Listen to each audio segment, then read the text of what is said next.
After hundreds of people were displaced by the September fires, hope and housing is on the way. Good evening and thank you for choosing NBC5 News at 6. I'm Craig Smolin. And I'm Grace Smith. The city of Medford and Rogue Retreat are receiving over $2.5 million to help displaced Southern Oregonians with housing. NBC5's Madison LaBerge is live in the studio with our top story tonight at 6. Madison? Craig, Grace, just a little over a month after Ashland received the first Project Turnkey grant, Medford is following close behind with the Redwood Inn Motel. We'll be working with them to help remove the obstacles. In early February, Options for Helping Residents of Ashland, or ORA, received a Project Turnkey grant of $4.2 million.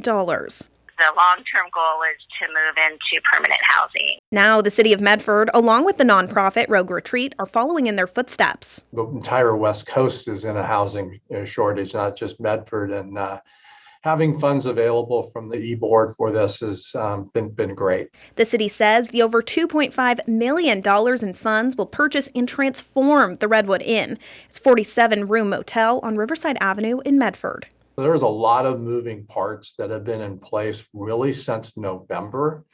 And so I'm just elated that we're able to get to this point. All rooms will be retrofitted with a kitchenette.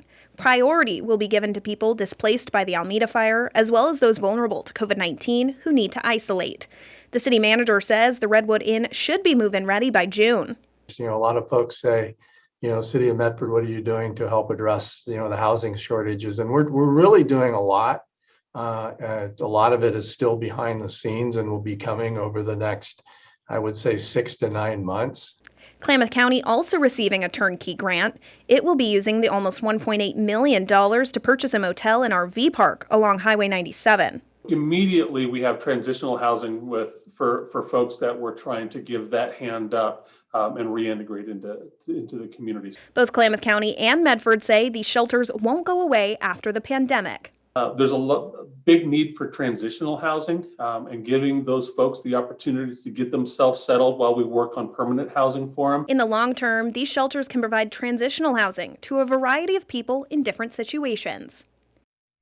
The city manager tells me the Medford Urban Renewal Board, or MURA, is having a meeting tomorrow in hopes of securing money for the renovation of the Redwood Inn. Live in studio, Madison LaBerge, NBC5 News.